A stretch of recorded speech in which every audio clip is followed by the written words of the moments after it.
Sports on Air.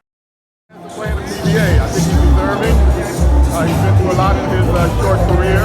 He's overcome a lot, but I think in the G-League he showed he can play, and now he'll have a chance to make it to the PBA. So how proud are you of this? I'm super proud of him. I'm glad he's overcome a lot of adversity, a few injuries, and now he has a chance to get to the big leagues. I'm really happy for him.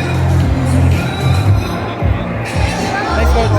Thank you for watching. Click the subscribe button and ring the bell to be notified with our latest videos.